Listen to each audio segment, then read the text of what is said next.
di sini untuk beribadah kepada Tuhan. Kita akan mempelajari PA, dan sebelum kita memulaikan ibadah kita akan angkat satu pujian.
Dipersilakan. Umat Tuhan, mari kita berdoa. Belo pokoknya bekesnai. Saat ini kami dikumpulkan kembali dalam hadirat-Mu melalui ibadah mempelajari kebenaran firman Tuhan. Kami mohon Tuhan, kuduskan, sucikan kami semua. Entahkah para pelayan-Mu, seberapa umat-Mu yang mengikuti ibadah ini. Kiranya kami boleh memanfaatkan waktu sebaik-baiknya. Selain berada dalam hadirat Tuhan, dilawat, diberkati oleh kebenaran-Mu. Kami belajar tentang firman-Mu. Kami diberkati dan kami dibekali. Untuk itu urapi para pelayan-Mu. Biarlah alat-alat, sarana prasarana pendukung yang kami pakai dalam menunjang ibadah ini dikuduskan dan diurapi oleh Tuhan. Bahkan umat-Mu yang mengikuti ibadah ini dimanapun mereka berada, mereka juga diberkati dan dilawat oleh Tuhan. Kalau ada pekerjaan iblis, kuasa kegelapan, roh-roh yang jahat, semua kekuatan yang coba menyusup, mengacau, mengganggu, bahkan mempermalukan jalannya kegiatan kami di tempat ini, bahkan umat-Mu yang mengikuti ibadah ini, di dalam nama Tuhan Yesus Kristus kami perintahkan dan tolak dia keluar pergi. Anyah pergi ke tempat-Mu. Darah Yesus Tuhan berkuasa membungkus dan menguduskan kami. Terima kasih Tuhan. Akhirnya kami memasuki dalam hadirat-Mu, berbakti, memuliakan dan membesarkan nama-Mu. Dan hamba-Mu buka ibadah pendalaman Alkitab saat ini di dalam nama Bapa, Anak laki-laki dan Roh Kudus, yaitu Tuhan Yesus Kristus. Haleluya. Amin. Puji nama Tuhan, kita telah dibuka dalam doa, dan mari saat ini kita akan memuji memuliakan nama Tuhan. Kita angkat satu pujian.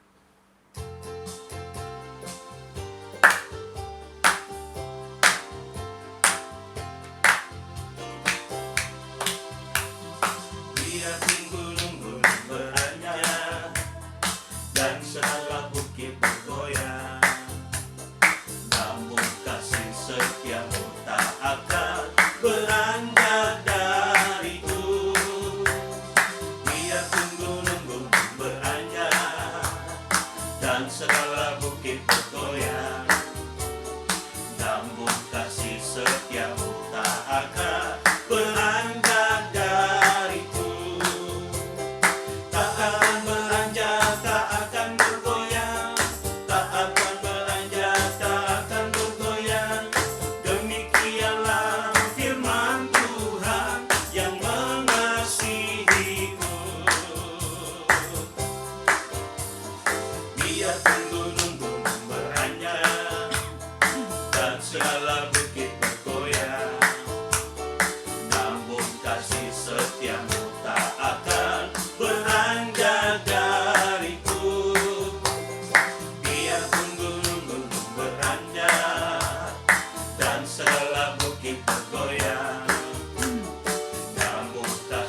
Tuhan, biar kiranya puji-pujian kita dapat berbau harum di hadapan Tuhan. Puji nama Tuhan. Dan saat ini setelah kita memuji memuliakan nama Tuhan, tiba saatnya kita akan memberikan persembahan yang terbaik untuk Tuhan, dan kita akan angkat satu pujian.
Bapa kami dalam kerajaan surga, kami mengucap syukur Tuhan. Saat ini kami telah memuji memuliakan nama-Mu Tuhan. Dan tiba saatnya Tuhan, kami akan memberikan persembahan kami untuk-Mu Bapa. Tuhan, biar kiranya persembahan ini dapat dipakai untuk pelebaran kerajaan-Mu Tuhan, dapat dipakai untuk pekerjaan-Mu Bapa. Terima kasih Tuhan, terpujilah nama-Mu. Anak-anak-Mu Tuhan, dimanapun mereka berada Tuhan, Bapa, Kau memberkati Tuhan, berkati, lindungi, berikan kekuatan, kesehatan Tuhan. Berkati apapun yang dikerjakan, berkati dalam keluarga, dalam pelayanan, dan segala yang dikerjakan, Kau buat berhasil Tuhan. Terima kasih Tuhan, terpujilah nama-Mu. Saat ini kami akan memberikan yang terbaik Tuhan. Dalam nama Tuhan Yesus Kristus kami sudah berdoa. Haleluya. Amin. Kita akan angkat satu pujian, kita akan memberikan persembahan kita.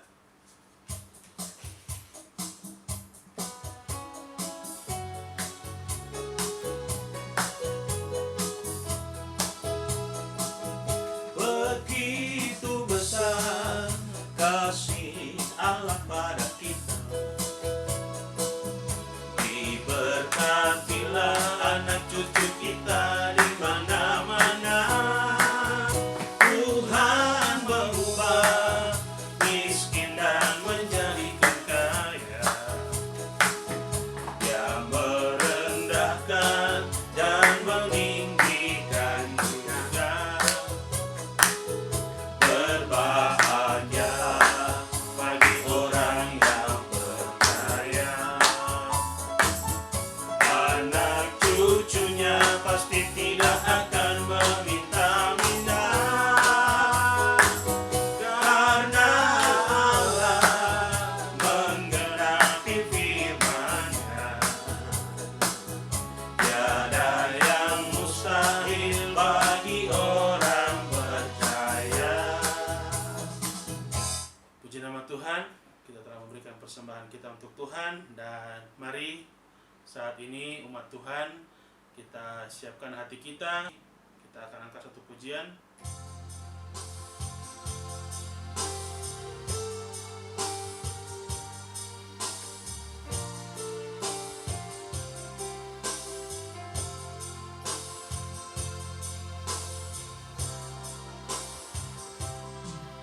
Bagaikan bejana siap dibentuk, demikian sepanjang hidupku di tangan-Mu.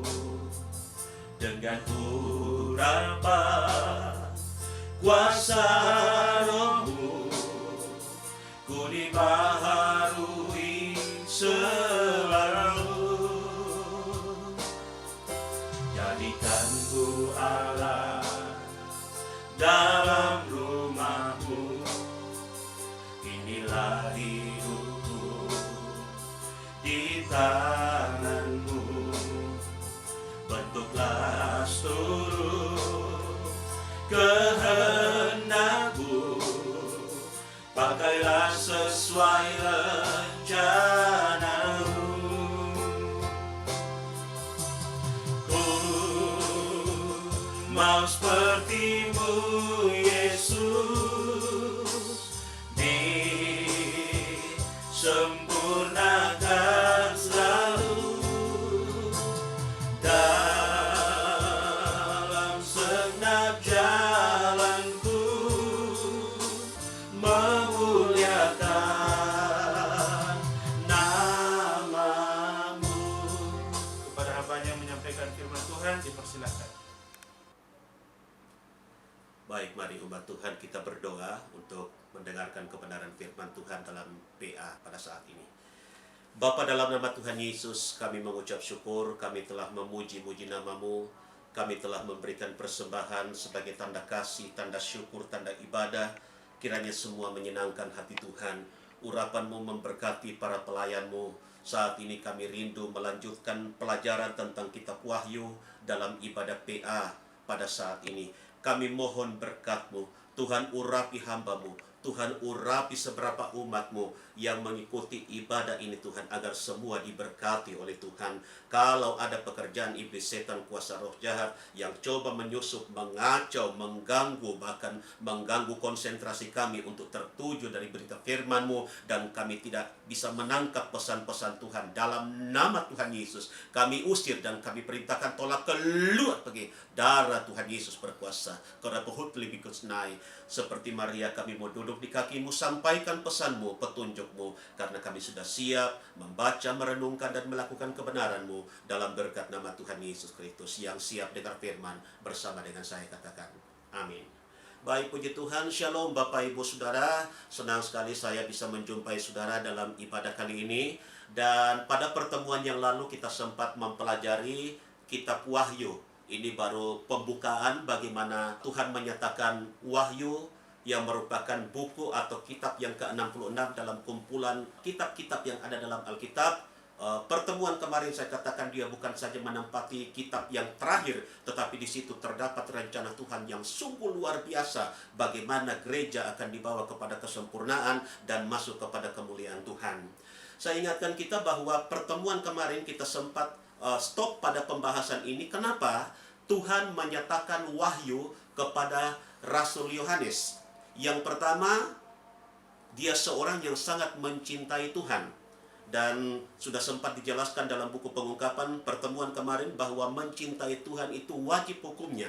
Kalau kita mau diberkati Tuhan, Tuhan memberikan kasih karunia, Tuhan menyatakan anugerahnya bagi kehidupan kita, maka kita harus mencintai Tuhan dengan utuh. Seperti Rasul Yohanes yang sering bersandar di dada Yesus. Di dalam dada terdapat jantung, dan jantung adalah lambang kasih yang sesungguhnya. Yang berikut, ternyata dia seorang rasul yang Tuhan panggil umurnya masih sangat muda. Diperkirakan umurnya 20 tahun, dan kemarin saya katakan angka 20 itu angka pilihan. Kebenarannya seperti apa? Bahwa kalau kita mau mempersembahkan hidup muda kita untuk Tuhan, memikul kuk pada masa muda, kata Ratapan pasal 3 ayat 27, maka itu adalah satu kebahagiaan bagi kita. Kenapa? Sebab pada waktu kita mempersembahkan hidup kita, hidup muda kita untuk Tuhan, maka banyak waktu bagi kita untuk berkarya, untuk melayani pekerjaan Tuhan. Yang ketiga, kenapa Tuhan menyatakan wahyu kepada Rasul Yohanes? Karena dia adalah rasul yang terakhir hidup pada waktu Tuhan menyatakan buku Wahyu ini. Kita tahu tahun 94 dia dibuang di Pulau Patmos oleh Kaisar Domitianus, dan sekitar 3 tahun dia ada di sana. Dia diasingkan, tetapi justru di pulau itulah Tuhan menyatakan wahyu yang luar biasa, yang walaupun pada waktu itu belum diungkapkan rahasianya, tetapi wahyu ini sangat penting, sebab bukan saja mencatat tentang kondisi gereja pada saat itu, tapi juga berbicara tentang apa-apa yang akan terjadi pada akhir zaman ini. Jadi ketiga perkara inilah yang menyebabkan Tuhan menganugerahkan kitab Wahyu kepada Rasul Yohanes. Saya ingatkan kemarin bahwa masih banyak rahasia-rahasia firman Tuhan yang perlu diungkapkan. Dan kepada siapa umat Tuhan yang mempersiapkan diri, mengukurkan yang terbaik untuk Tuhan, saya percaya Tuhan pasti akan memakai kehidupan kita semua. Bapak, Ibu, Saudara, Wahyu dalam bahasa Yunani atau bahasa Gerika itu ditulis dalam kata apokaliptik atau apokalipsi, yang artinya membuka tudung atau mengungkap, menyingkap tabir rahasia. Ada sesuatu yang tersamar, akhirnya tudung itu diangkat, kemudian kelihatan maksudnya. Nah, satu contoh dalam Keluaran pasal 34 ayat 29 sampai 35. Keluaran pasal 34 ayat 29 sampai 35, saya baca ayat-ayat ini dalam terjemahan baru.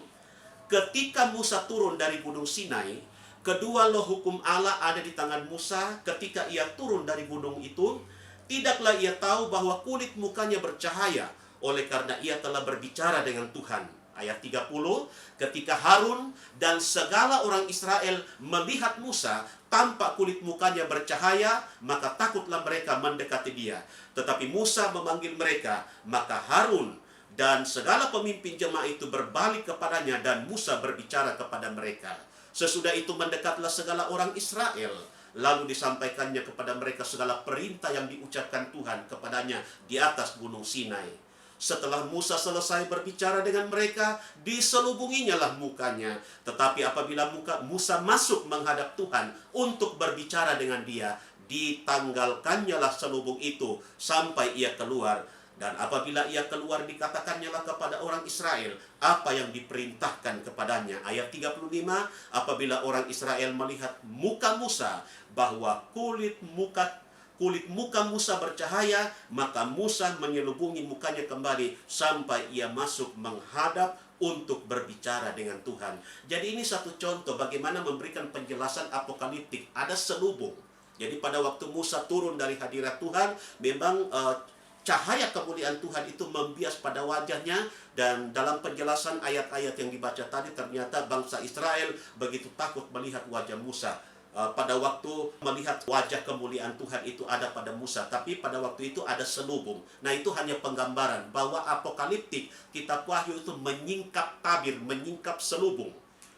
Bapak, Ibu, Saudara, sesudah Musa berpuasa 40 hari 40 malam di atas gunung Sinai, memang dia memiliki persekutuan yang erat dengan Tuhan. Tuhan menyampaikan firman kepadanya dan mukanya bercahaya. Itu sebabnya dia harus menutup sifat keilahian Tuhan itu membungkus kehidupan daripada Nabi Musa. Seperti itu yang Tuhan janjikan. Kalau kita memiliki persekutuan yang erat dengan Tuhan, maka Tuhan pasti akan menyaluti kita dengan kemuliaannya.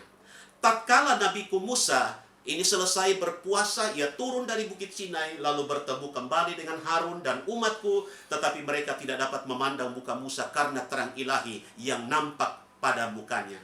Dari belakang tudung ini, Nabi Musa menyampaikan firmanku kepada umatku Israel, tetapi apabila ia datang menghadap aku, maka tudung itu dibukanya. Bapak, Ibu, Saudara, adapun kitab Wahyu ini berisi nubuatan-nubuatan yang sedang terjadi di tengah-tengah ketujuh sidang pada masa itu. Nanti pada pertemuan-pertemuan berikut kita akan fokus Wahyu pasal 2 dan Wahyu pasal 3. Ada 7 sidang yang dikunjungi karena memang kondisi jemaat pada waktu itu sedang demikian. Tapi apa gunanya kita pelajari kondisi 7 sidang? Sebab kondisi 7 sidang itu nanti kita akan belajar, itu adalah kondisi gereja-gereja yang ada di keempat penjuru bumi ini. Saya lanjut. Dan peristiwa-peristiwa yang akan datang, terutama mengenai akhir zaman, sampai kepada bumi dan langit yang baru atau Yerusalem baru, serta ada Gehenna atau neraka untuk menghukum orang-orang yang tidak masuk kepada kesempurnaan. Untuk itu umat Tuhan, mari kita perhatikan beberapa gambar berikut yang bisa memberikan penjelasan sehubungan dengan kitab Wahyu yang sedang kita pelajari. Nah, gambar pertama ini berbicara tentang satu sabat terakhir, malah sebelum masuk satu sabat terakhir, sebab di situ ada 4 kuda, dan 4 kuda ini baik kuda putih, kuda merah, kuda hitam, dan kuda kelabu, atau terjemahan baru mengatakan kuda hijau kuning. Ini berbicara tentang kekuatan-kekuatan yang dipakai oleh iblis untuk menghambat rencana Tuhan, guna gereja masuk pada proyek Allah yang besar. Itulah kegerakan yang besar. Jadi kalau Bapak Ibu Saudara perhatikan gambar ini, kuda putih, saya simpulkan saja ini berbicara tentang gerakan kepalsuan. Nanti pada Wahyu pasal 6 kita akan belajar. Kuda merah ini berbicara tentang perdamaian dicabut dari muka bumi. Kuda hitam berbicara tentang kesukaran dan penderitaan, perekonomian yang goncang. Kemudian kuda hijau kuning atau kuda kelabu ini bisa berbicara tentang pertarungan terang dan gelap. Jadi kita sekarang sedang berada pada persiapan untuk masuk pada kegerakan yang besar. Jadi kalau kita lihat gambar ini, ya, ini dia kuda kelabu. Kemudian ada setengah sabat pertama 3,5 tahun, kegerakan besar. Kemudian ada setengah sabat yang kedua, itulah zaman antikris. Nah, kalau kita lihat gambar yang kedua ini, pelajaran 70 sabat, gambar ini penjelasannya cukup panjang, tetapi ada materi khusus yang akan kita pelajari ke depan pada waktu sampai pada pembahasan ini. Ternyata kita temukan bahwa kita berada pada ujung daripada akhir zaman. Makanya tidak salah kita belajar kitab Wahyu, karena kita sedang belajar apa yang akan terjadi ke depan, apa yang sedang diperhadapkan kepada gereja Tuhan. Ini gambar peta zaman, dan gambar peta zaman memang lebih lengkap karena berbicara dari awal penciptaan alam sampai kepada Yerusalem yang baru. Bapak Ibu Saudara, sewaktu Rasulku Yahya atau Rasul Yohanes menerima wahyu ini, dia tidak mengerti. Tetapi untuk rasul-rasulku hujan akhir dan hamba-hambaku yang aku lantik, bahwa rahasia buku wahyu ini akan dibukakan, bahkan sekarang sedang diungkapkan, dan buku wahyu ini bukan rahasia lagi. Sekedar mengingatkan Bapak Ibu Saudara, ada pelantikan jawatan sebentar. Ada 5 jawatan dalam Efesus pasal yang keempat, dimulai dari rasul, ada nabi, kemudian ada penginjil, kemudian ada gembala, dan ada guru-guru agama. Nanti kita akan belajar itu. Tetapi yang saya ingin katakan bahwa mereka-mereka ini adalah orang-orang yang sudah mendedikasikan hidupnya. Ya, ukuran yang kita pakai untuk mengukur itu berbanding lurus dengan apa yang Tuhan akan berikan dalam kehidupan kita. Makanya kita belajar kitab Wahyu ini. Kita bukan saja sedang diisi oleh kebenaran firman Tuhan, tetapi kitab Wahyu yang diungkapkan rahasianya ini bisa memotivasi kehidupan kita, memompa semangat kita bahwa masih ada hal-hal yang terselubung yang Tuhan siap nyatakan bagi gerejanya. Dan mari umat Tuhan kita mempersiapkan diri. Siapa tahu Tuhan berkemurahan memakai kita menjadi alat seperti hamba-hamba Tuhan terdahulu. Perhatikan Daniel pasal 9 ayat 27.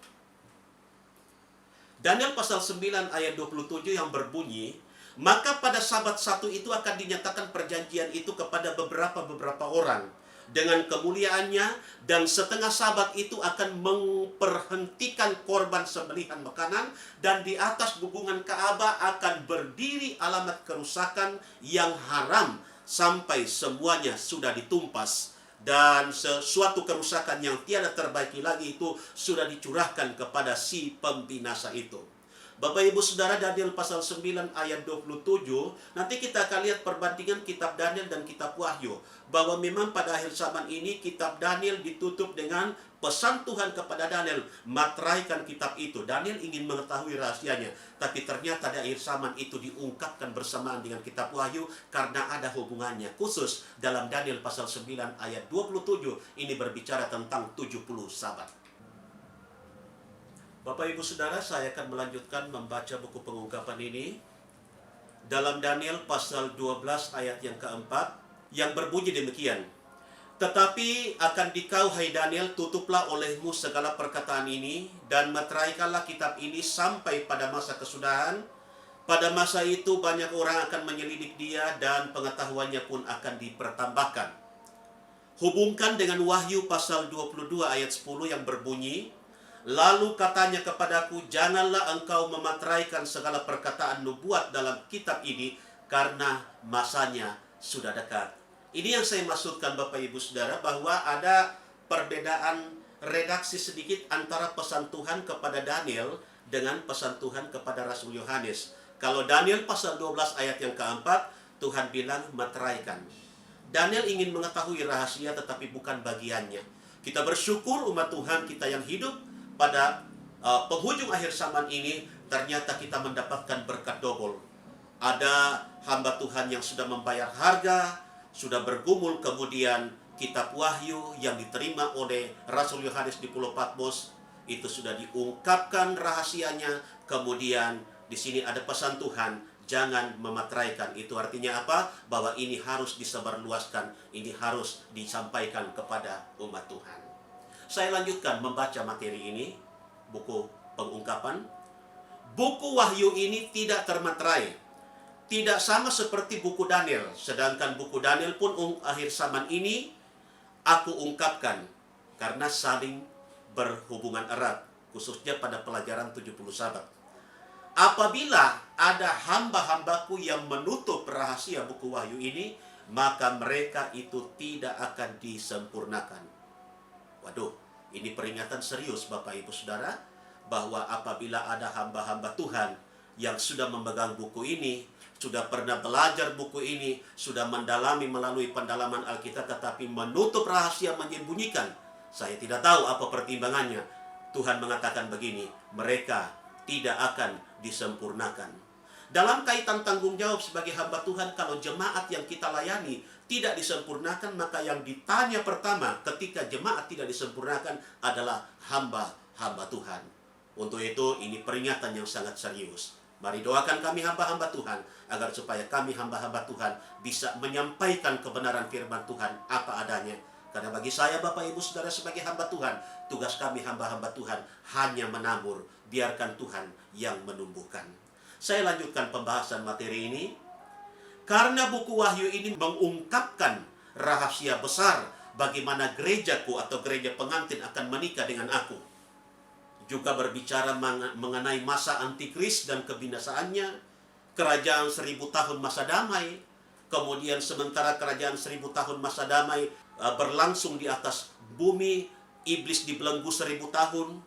Juga berbicara tentang bumi yang baru, Yerusalem baru. Kemudian ada neraka, terutama kekalahan total daripada iblis dan kawan-kawannya, dan kemenangan mutlak daripada gerejaku. Jadi ini saya baca buku pengungkapan. Dalam perjanjian lama banyak memuat perkara-perkara penting dan juga menyinggung secara langsung hal-hal mengenai gereja pengantin, tetapi hanya merupakan bayangan saja. Contohnya buku Rut atau kitab Rut, kitab Ester, Sirulassar Soleman, atau dalam terjemahan Lembaga Alkitab Kidung Agung.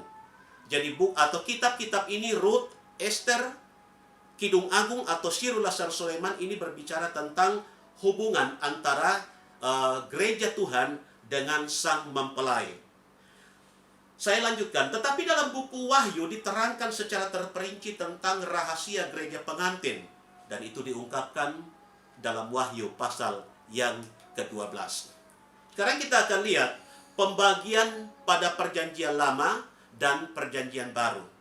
Kalau perjanjian lama itu terdiri dari buku Taurat atau kitab Pentateuch, 5 kitab Musa yang pertama, Kejadian, Keluaran, Imamat, Bilangan, dan Ulangan. Sebab memang ini ditulis oleh Musa. Jadi waktu Musa naik ke atas gunung berulang-ulang, banyak yang diajarkan. Kemungkinan salah satunya adalah Tuhan mengungkapkan rahasia dalam kitab Kejadian sampai kitab Ulangan.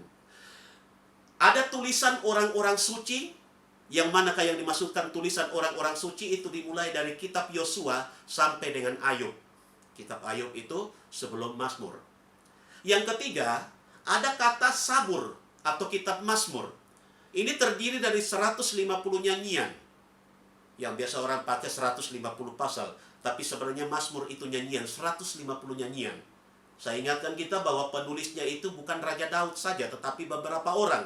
Tapi yang paling banyak adalah Raja Daud, lebih dari 75 Mazmur itu ditulis oleh Daud. Selebihnya ada Salomo, ada Musa, ada Asaf, ada Heman, ada Yedutun, ada Merari, Kehat, dan seterusnya.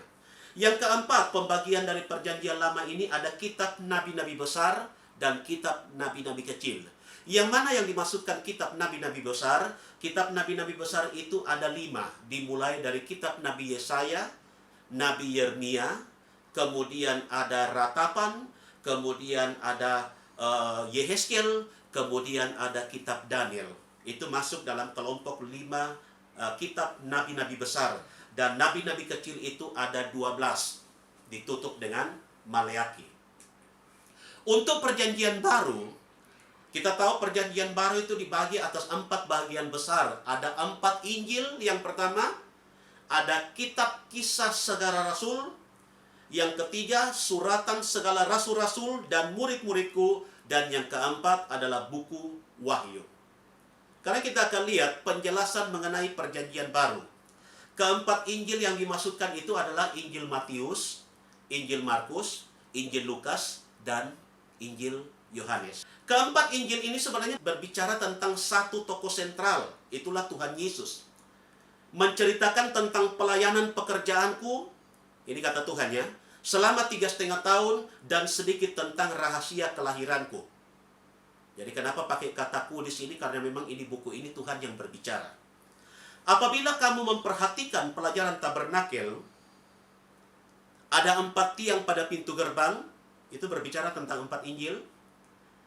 Bagian dari dia 5 tiang pada pintu kemah, sebab 5 tiang itu ditambah 1 tiang itu kitab kisah para rasul. Berarti tetap 4 tiang pertama Matius, Markus, Lukas, dan Yohanes. Ada 4 tiang pada pintu tirai, juga kembali kepada 4 Injil, dan juga pengertian-pengertian rohani dari alat-alat yang ada pada tabernakel. Keempat Injil ini mengagungkan kuasaku, kata Tuhan. Juga mengagungkan kebenaranku, juga mengagungkan kesucianku, dan mengagungkan kemuliaanku.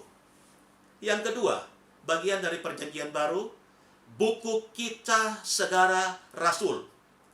Kisah Segala Rasul ini adalah berbicara tentang pelayanan rasul-rasulku, praktek dari 4 Injil. Jadi bayangkan dalam 4 Injil menceritakan tentang Yesus dalam pelayanannya diikuti oleh murid-muridnya. Dan sesudah Yesus pergi, dia menyerahkan tongkat estafet kepada murid-muridnya dan pelayanan itu dilanjutkan. Dan kisah Segala Rasul ini berbicara tentang kisah perbuatan atau karya Roh Kudus dalam memakai rasul-rasulnya, baik dalam pemberitaan Injil maupun dalam peneguhan lewat tanda-tanda ajaib dan kuasa Tuhan dalam pelayanan orang-orang yang dipilihnya. Ada yang ketiga namanya suratan rasul-rasulku dan murid-muridku. Suratan ini mulai dari surat Roma sampai Yehuda. Suratan-suratan ini adalah mengandung nasihat bagi gereja Tuhan, bagi gereja pengantin. Bila mana gereja pengantin memperhatikan nasihat ini, akan disempurnakan melalui kegerakan besar dan akhirnya menikah dengan aku, kata Tuhan. Yang keempat, ada yang namanya buku Wahyu, dan buku Wahyu adalah buku terakhir dalam Alkitab yang mengungkapkan tujuan atau rencana daripada aku, yakni pernikahan dengan aku, kata Tuhan.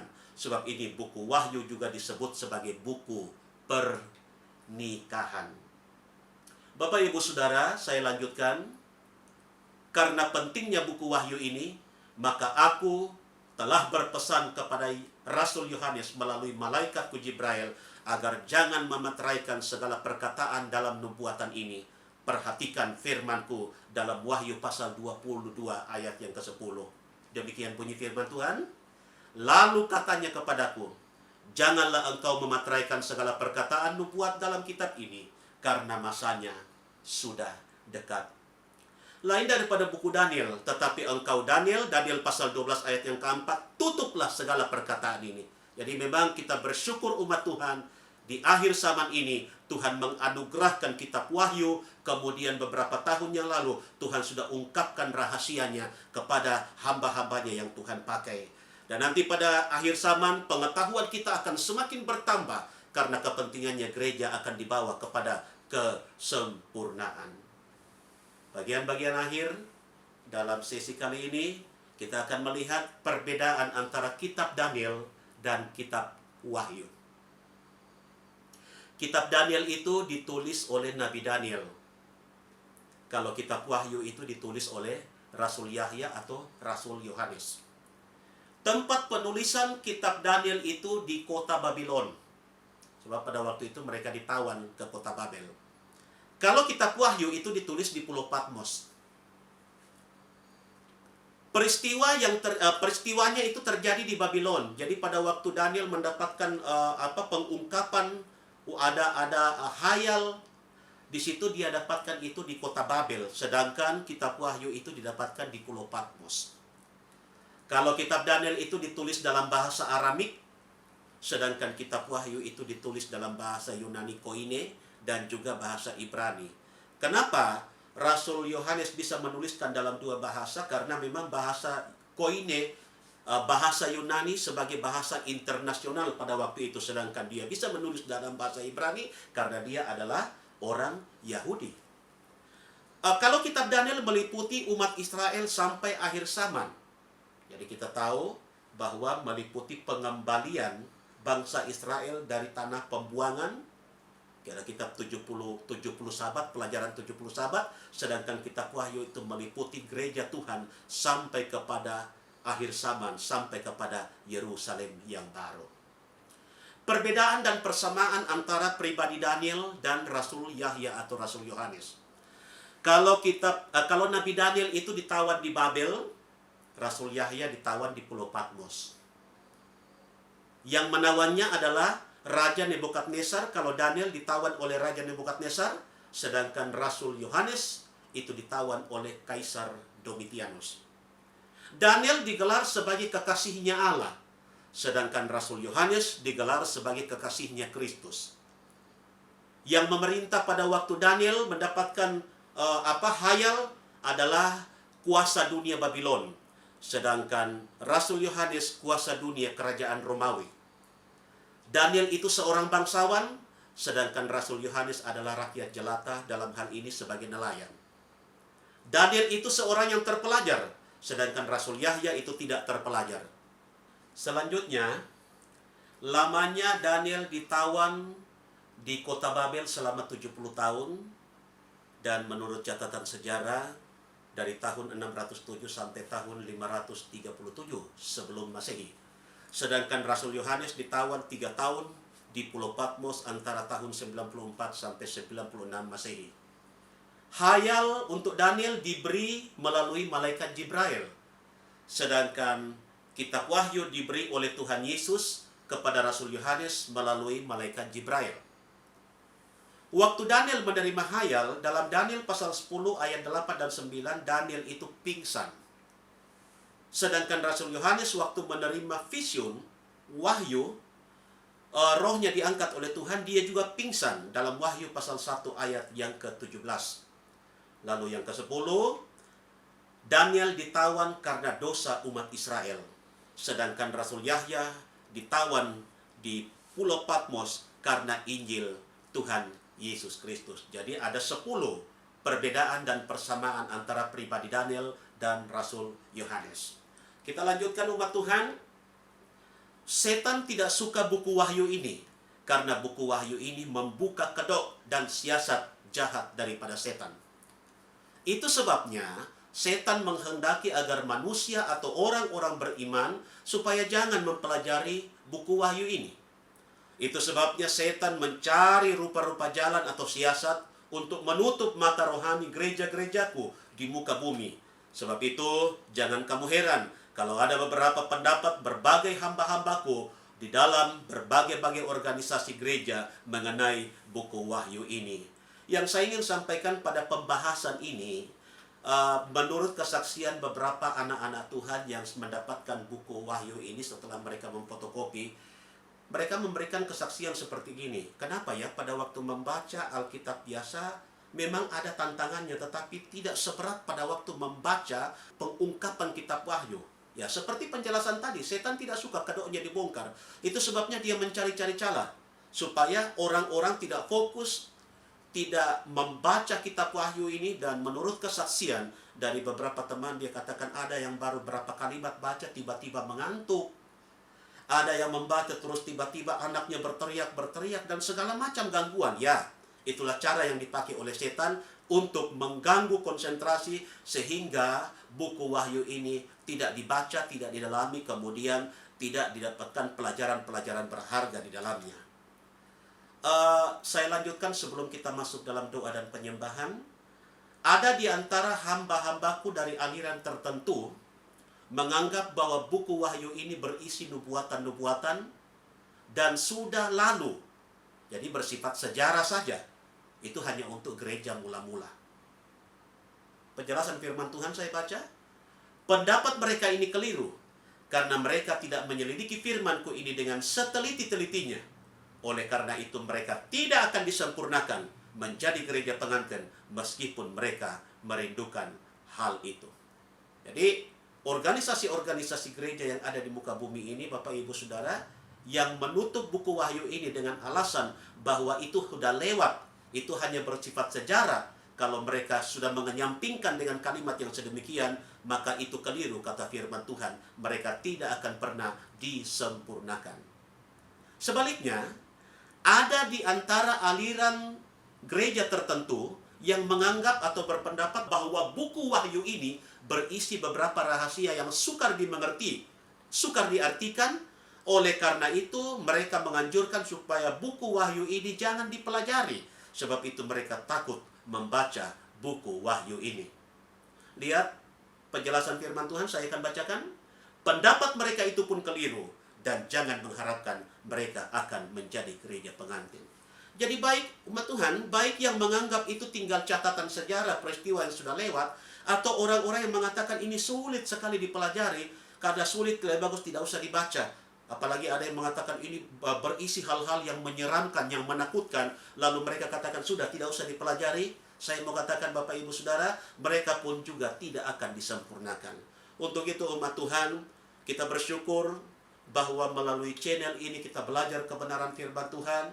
Saya sebagai hamba Tuhan yang berdiri menyampaikan, membacakan buku pengungkapan bersama dengan rahasianya dan penjelasan-penjelasan. Doakan kami agar supaya kita bisa belajar kebenaran firman Tuhan dan Tuhan mengungkapkan apa yang menjadi maksudnya, supaya pengetahuan kita bertambah, iman kita bertumbuh, kita bisa menyikapi apa yang perlu kita persiapkan, apa yang perlu kita lakukan, agar supaya ke depan selain rohani kita meningkat, rohani kita bertumbuh, dan kita dipersiapkan untuk menyongsong kedatangan Tuhan pada kali yang kedua. Tuhan Yesus memberkati kita dengan firman-Nya, dan kesempatan berikut kita lanjutkan materi ini. Dan umat Tuhan, mari kita mau siapkan hati kita untuk masuk di dalam penyembahan kepada Tuhan. Mari umat Tuhan, kita berlutut saudara, kita mau siapkan hati kita untuk menyembah Dia. Yesus, kemuliaan-Mu, pulihkan hatiku, pulihkan hatiku. Yesus, kemuliaan-Mu, berkati hidupku.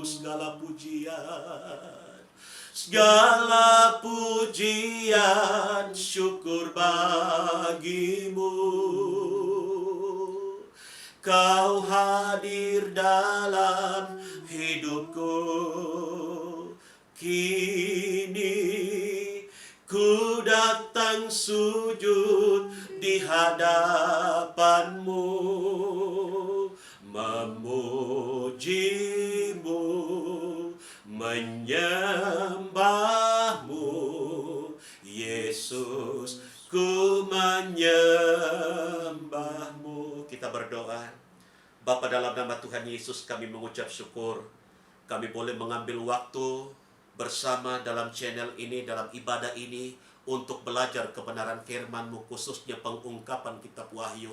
Terima kasih seberapa kebenaran-Mu yang disampaikan. Ingatkan kami agar supaya kami tidak menutup diri, tapi kami membuka hati, kami mempersiapkan diri, agar supaya ketika kami melakukan apa yang menjadi kehendak Tuhan, maka Tuhan akan membentuk kami semakin indah di hadapan-Mu Tuhan. Sesudah kami mendengarkan firman-Mu, rindu hati kami masuk lebih dalam untuk menyembah Tuhan. Kuduskan kami, biar penyembahan naik menjadi bakaran dupa yang berkenan kepada Tuhan. Kuasa iblis roh jahat yang coba mengganggu, menghalangi kami untuk menyembah Tuhan, dalam nama Tuhan Yesus Kristus kami usir, tolak pekerjaan setan, engkau keluar pergi. Darah Tuhan Yesus berkuasa. Terima kasih Tuhan, kami mau menyembah Tuhan dalam nama Tuhan Yesus Kristus. Haleluya.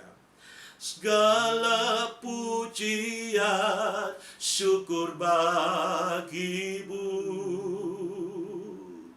Kau hadir dalam hidupku. Kini ku datang sujud di hadapan-Mu, memuji-Mu, menyembah-Mu. Yesus, ku menyembah-Mu. Kita menyanyi dalam roh. Haleluya. Railam sang knaidam o vilas kaira, idai dilakras namanha, ulai inai sakralam momilai dilom, hisna kaila hutrai danom, hinsyam lai dimai dilom. Pada tokum tanah awasan lelakom tanah minat koruan uridlo kadadalala pataka patata binihakun sana mana malabakun tanah mana yang langun detatani bini. Haleluya, haleluya. Wallahu ya kure patuna manaku kadadala patana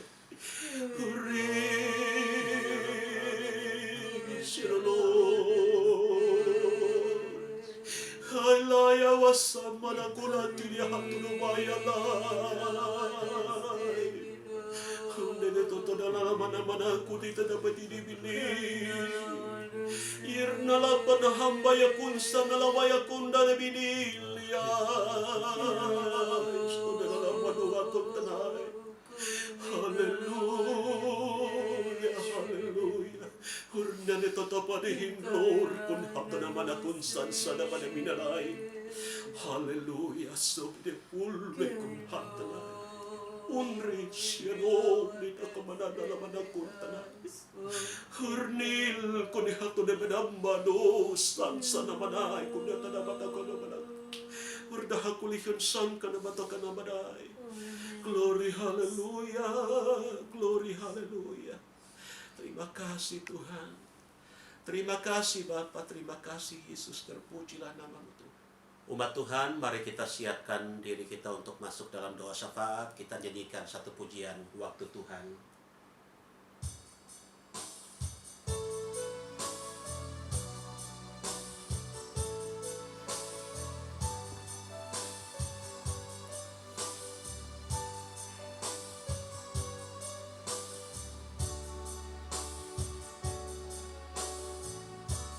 Bila Kau izinkan, bila Kau izinkan sesuatu terjadi,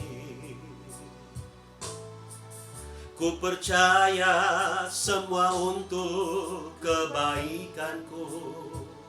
Bila nanti telah tiba waktumu, ku percaya kuasa-Mu memulihkan hidupku. Waktu Tuhan pasti yang terbaik. Walau kadang tak mudah dimengerti, lewati cobaan ku tetap percaya waktu Tuhan pasti yang terbaik lewati cobaan. Ku tetap percaya waktu Tuhan pasti yang terbaik. Mari umat Tuhan kita berdoa. Be kulito punguisnai. Bapa, dalam nama Tuhan Yesus, setelah kami menyembah Tuhan, kami datang angkat hati kami, menyatukan hati kami dalam hadirat-Mu melalui ibadah ini. Kami rindu berdoa pertama-tama buat bangsa dan negara kami. Kami bersyukur buat anugerah Tuhan. Kami masih boleh ada, kami boleh bertemu dalam hadirat Tuhan melalui ibadah ini. Kami percaya semua karena belas kasih dan kemurahan-Mu Tuhan. Apa yang terjadi hari-hari ini, sungguh Tuhan, pemerintah kami sedang dihadapkan kepada pergumulan-pergumulan, baik menghadapi pergumulan dalam pembangunan bangsa ini. Oh Tuhan, pergumulan menghadapi berbagai persoalan-persoalan yang terjadi, termasuk Tuhan Yesus, pandemi COVID yang masih dirasakan oleh bangsa kami. Tapi kami perlu berdoa buat bangsa kami, karena kami percaya bangsa ini ada karena belas kasih-Mu. Berkati pemerintah kami dalam menjalankan roda pemerintahan. Tuhan, berikan hikmat dan bimbingan. Tuhan, dampingi pemerintah kami dari tingkat pusat sampai ke pelosok. Diberkati oleh Tuhan, mereka boleh bersinergi, bekerja bersama-sama, sehingga setiap program-program yang dijalankan sesuai dengan kehendak Tuhan membawa perubahan dan pemulihan. Nama Tuhan dipermuliakan. Bapa, dalam nama Tuhan Yesus, kami berdoa pada saat ini buat seberapa umat-Mu yang mengikuti ibadah ini. Berkatilah mereka Tuhan, dalam pekerjaan, dalam menghadapi tugas-tugas mereka. Tuhan, hibur mereka, Tuhan pelihara mereka, Tuhan lindungi dan jaga mereka. Ada mungkin Tuhan keluarga-keluarga Kristen yang sedang menghadapi dampak dari pandemi ini Tuhan. Ada yang di PHK mungkin, ada yang dirumahkan. Tapi kami mengucap syukur, kami berterima kasih apa yang Tuhan izinkan baik adanya. Untuk itu dampingi Tuhan, berikan hikmat kepada saudara-saudara kami, agar supaya di dalam mereka Tuhan bekerja, Tuhan membuka pintu berkat-Mu, limpahkan berkat-Mu. Ingatkan umat-Mu bahwa kebahagiaan tidak melulu soal angka-angka. Apabila kami bersama dengan Tuhan, maka 5 roti 2 ikan mampu mencukupi semua keperluan kebutuhan. Untuk itu berkati umat-Mu Tuhan, berikan hikmat untuk dapat berinovasi bagaimana caranya mengelola berkat yang ada, supaya ketika Tuhan berada bersama dengan Tuhan, maka itu mampu mencukupi semua keperluan kebutuhan kami. Sekiranya ada umat-Mu yang dalam keadaan sakit, biar tumpangkan tangan-Mu Tuhan, sembuhkan mereka Tuhan, dalam nama Tuhan Yesus. Semua sakit penyakit diangkat, kesembuhan Tuhan karuniakan, yang lemah Tuhan kuatkan, yang susah Tuhan hibur, yang jatuh diangkat dalam peperangan iman, diberikan kemenangan dan sukacita. Lalu biarlah Tuhan, dimanapun kami berada, kami tetap pengharapan di dalam Tuhan. Terpujilah nama-Mu Tuhan. Terima kasih. Apapun yang menjadi rencana-rencana kami selanjutnya, kami tahu rencana ini kami bawa ke dalam tangan-Mu. Kami percaya apabila tidak berseberangan dengan kebenaran-Mu, Tuhan pasti akan bekerja menurut waktu dan kehendak Tuhan. Terima kasih Tuhan. Terpujilah nama-Mu. Inilah doa, ini syukur, ini harapan yang kami bawa kepadamu. Dan kami mau tutup doa syafaat kami Tuhan, di dalam nama Tuhan Yesus Kristus. Haleluya, haleluya. Amin. Umat Tuhan, mari kita berdiri semua. Kita mau tutup ibadah kita. Kita nyanyikan satu pujian.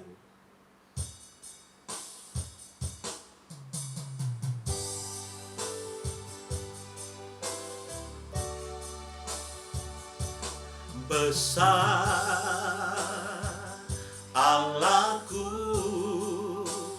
nyanyikan besar Allahku, selamanya besar dan ajaib Tuhanku, Tuhanku. Sekali lagi nyanyikan pujian ini, bersyukurlah kepada Tuhan. Besar, haleluya. Besar Allahku, nyanyikan besar Allahku, selamanya besar dan ajaib Tuhanku, selamanya selamanya. Haleluya. Selamanya besar dan ajaib Yesusku. Umat Tuhan, mari kita angkat wajah kita, tadakan kedua tangan kita, arahkan hati kepada Tuhan Yesus pemberi berkat. Lalu dengan iman kita terima berkat Tuhan. Kekasih Tuhan, mari pulang bawa anugerah sejahtera dari Tuhan Yesus. Biar kasih dan sayang dari Allah yang Bapa kami, pimpinan urapan persekutuan kekuatan dalam penghiburan Roh Kudus, Tritunggal dalam Tuhan Yesus Kristus, biarlah tetap bersama dengan hidupmu, memberkati hidup nikah, memberkati pekerjaan, pendidikan, langkah-langkah pelayanan, dan semua rencana-rencana kita, mulai pada saat ini sampai reka fajar hari Maranatha, Tuhan Yesus datang kembali, menyambut gerejanya masuk ke dalam surga dan Yerusalem yang baru. Dalam berkat nama Tuhan Yesus Kristus, kami mengucap syukur dan kami tutup ibadah pendalaman Alkitab saat ini. Haleluya. Semua yang percaya dan cinta Tuhan berkata, amin.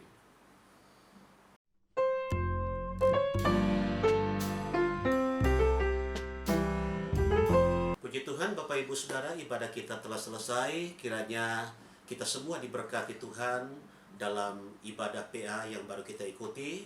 Dan apabila ada pertanyaan-pertanyaan yang ingin disampaikan, ditanyakan, silakan ditulis di kolom komentar. Dan kami tidak akan langsung menjawabnya, tetapi nanti itu akan terjawab pada waktu pembahasan pasal demi pasal, ayat demi ayat. Kalau misalnya menyinggung tentang bagian yang ditanyakan oleh Bapak Ibu Saudara. Baik, Tuhan Yesus memberkati. Sampai jumpa minggu depan. Shalom.